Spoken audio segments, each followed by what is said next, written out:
sini ada museum namanya Museum Mini Kogoya. Saya ini kan kepala suku Tanah Papua, 6 provinsi saya kepala sukunya. Satgas Merah Putih atau pasukan Koteka, ini panahnya masih ada di situ. Pertahanan NKRI-nya menyatakan tempatnya ini jadikan tempat sejarah. Mengaku kepala suku Paletkol Lenis Kogoya. Lenis Kogoya sedang berbohong. Dia ada tipu kamu. Ya, di Papua itu terdiri dari 250 suku dengan subsuku yang lebih banyak daripada itu. Ini kalau orang di luar Papua dong dengar statement beliau, dong pasti percaya. Halo Sobat Nusantara. Selamat datang kembali di Manuskrip Papua, kanal yang membahas realita Papua dengan cara yang berkelas, cerdas, dan sedikit nyeleneh biar nggak tegang. Di video kali ini, kita akan mengupas satu momen yang cukup bikin ramai. Lenis Kogoya, pasukan Koteka, gubuk pertahanan dan cinta NKRI. Serius tapi tetap santai, khas Manuskrip Papua. Dalam sebuah video berdurasi singkat yang sempat viral, Lenis Kogoya tampil tegas sembari menunjuk ke sebuah gubuk sederhana khas Papua. Dengan gaya yang penuh semangat dan suara lantang, beliau menyatakan bahwa pasukan Koteka siap mengawal pembangunan. Sambil berdiri gagah di depan gubuk itu, yang lebih mirip markas rahasia Avengers versi lokal, Lenis menyebutkan bahwa area tersebut adalah basis pertahanan pasukan Koteka Merah Putih. Bahkan, beliau menenangkan publik dan pemerintah dengan mengatakan bahwa negara tidak perlu takut, karena beliau sendiri siap melayani dan menjaga kedaulatan NKRI. Tentu saja, jika Anda membayangkan pasukan ini lengkap dengan Koteka, bendera merah putih, dan mungkin sedikit wifi, itu adalah bagian dari kekuatan taktis mereka yang tidak boleh diremehkan. Dalam video lain yang turut beredar luas, Lenis kembali muncul dengan pernyataan yang tak kalah semangat, mengajak generasi milenial Papua untuk tetap cinta NKRI. Ia mengimbau agar anak-anak muda Papua tidak lupa bahwa menjadi bagian dari Indonesia adalah bagian dari jati diri mereka. Walaupun mungkin sinyal internet di beberapa daerah lebih sulit ditemukan daripada pasukan ninja. Namun di balik semangat nasionalisme itu, muncul dinamika yang cukup ramai di ruang tamu publik. Banyak masyarakat Papua yang menyambut positif pernyataan tersebut, tetapi tak sedikit pula yang menyatakan ketidaksetujuan. Kegaduhan pun tak terelakkan, seperti warung kopi yang tiba-tiba kehabisan gula di pagi hari. Pertanyaannya pun mengemuka. Sebenarnya apa yang terjadi di Papua? Jawabannya tentu tidak sesederhana kalimat di spanduk. Papua sedang berada dalam masa perubahan sosial dan politik yang cukup kompleks. Di satu sisi, ada semangat membangun dan menjaga NKRI. Di sisi lain, ada pula suara-suara kritis yang merasa perlu didengar lebih dalam, bukan sekadar disapa lewat video viral. Namun yang pasti, untuk saat ini Papua tetaplah bagian dari Indonesia yang kaya, bukan hanya karena emasnya, tapi juga karena kekuatan negara dalam menjaga keutuhan NKRI.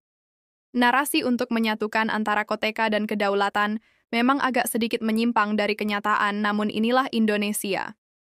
Di sini, suara dari timur Indonesia, kami angkat bukan dengan emosi, tapi dengan narasi. Setuju atau tidak, semua berhak bicara. Sampai jumpa di video selanjutnya, di mana cerita dari Papua ditulis, bukan untuk dibisukan. Salam hangat dari channel YouTube Manuskrip Papua. Manuskrip Papua. Get ready for the countdown. 3, 2, 1. Nah, kalau saya datang saya tunjukkan sini. Nah, di sini ada museum namanya Museum Mini Kogoya. Kalau Museum Mini Kogoya ini sebenarnya ada sejarah. Kalau sejarahnya bahwa orang gunung ini udah tahu semua. Namanya Gini Alo. Gini Alo akhirnya panglima perang. Ini naik. Dan Osus Jilid 2 yang menyatakan sikap Satgas Merah Putih atau pasukan Koteka, ini panahnya masih ada di situ. Pertahanan NKRI-nya menyatakan tempatnya ini jadikan tempat sejarah. Jadi negara tidak perlu takut. Ada di pasukan Koteka sudah siap untuk mengawal pembangunan. Jadi setiap kegiatan-kegiatan seperti ini kami kawal semua pembangunan itu supaya kita membutuhkan kesejahteraannya, ya, supaya rakyat kita itu sejahtera semua. Itu yang kami harapkan. Jadi hari ini kami tim semua sebelum berangkat kami datang sini demi jika keadaan rumah staf khusus presiden sekarang, staf khusus Menteri Pertahanan Republik Indonesia hanya sederhana. Jangan dianggap Lenis rumah mewah, tidak ada. Ini sudah rumah saya ini. Jadi pemimpin yang memiliki rasa tanggung jawab harus sederhana. Yang memperhatikan rakyat supaya rakyat itu yang sejahtera. itu baru merasa bangga. Saya ini kan kepala suku Tanah Papua, 6 provinsi saya kepala sukunya. Mengaku kepala suku Palet Kolonis Kogoya yang terhormat, Anda itu bukan kepala suku. Kepala suku menurut orang asli Papua di 7 wilayah adat, itu orang yang berkarismatik dalam masyarakat, kontribusi besar dalam masyarakat.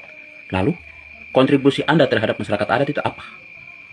Pada faktanya, Anda itu mengatasnamakan kepala suku Papua, baru cari makan mau besarkan kau perut di Jakarta, baru Jakarta kasih jabatan. Itu kelakuan Anda. Jadi orang Papua tidak percaya dengan kau punya kata-kata yang namanya kepala suku. Kau stop. Iya, dari statement beliau tadi ini kalau orang di luar Papua dong dengar statement beliau, dong pasti percaya. Terutama wawancara dia dengan siapa, Deddy Corbuzier. Beliau ada tipu Deddy Corbuzier. Beliau mengaku kepala suku 6 provinsi. Beliau tahu arti kepala suku ke tidak itu. Terus siapa yang angkat dia jadi kepala suku? Jadi saya mau kasih tahu untuk saudara-saudara yang di luar Papua, ya. Kalau orang Papua pasti paham ya. Ini untuk saudara-saudara yang di luar Papua. Lenis Kogoya sedang berbohong. Dia ada tipu kamu, ya.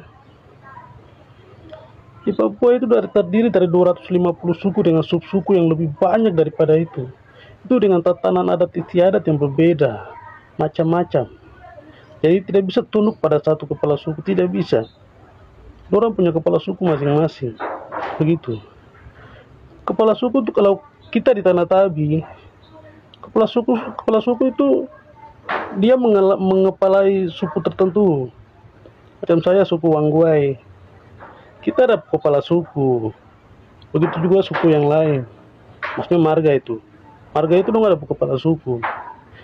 Di atasnya kepala suku itu ada Ondowafi, begitu. Ondowafi itu untuk di kampung itu. Di kampung sebelah berbeda lagi. Ada dia kepala suku, di atasnya dorang ada dong Ondowafi, begitu. Jadi tidak bisa semua suku ini tunduk pada satu Ondowafi atau satu kepala suku, tidak bisa.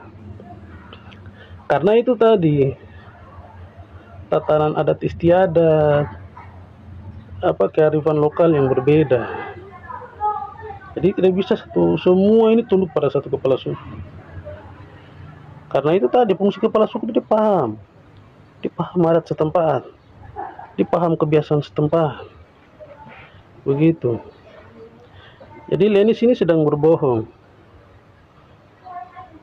Suku Lani punya kepala suku sendiri, suku Dani punya kepala suku sendiri, begitu juga suku-suku yang lain, begitu. Apalagi khusus di Tanah Tabi,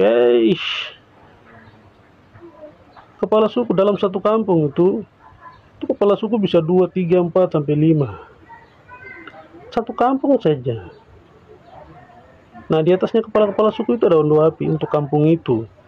Geser ke kampung sebelah, beda lagi. Begitu.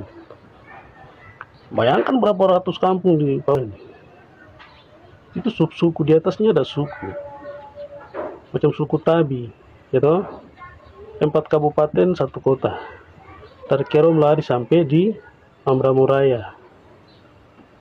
Itu satu ikatan, satu wilayah adat yang sama, artinya satu suku yang sama, suku Tabi. Tapi di dalamnya macam-macam kepala suku, begitu. Jadi kalau orang ini ngaku-ngaku kepala suku 6 provinsi, dia sedang tipu orang di luar Papua, begitu. Makanya sejarah membuktikan bahwa tidak ada kerajaan di Papua karena itu. Karena di luar Papua ada kerajaan Majapahit, Majamanis, dan lain sebagainya. Papua tidak bisa.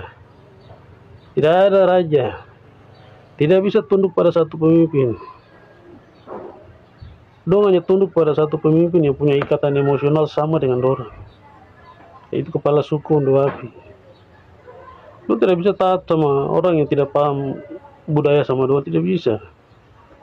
Makanya dari zaman purbakala sampai hari ini, di Indonesia satu-satunya daerah yang tidak punya kerajaan, tidak punya raja, Papua. Begitu. Karena dari dulu orang Papua sudah menganut paham duduk sama rendah berdiri sama tinggi.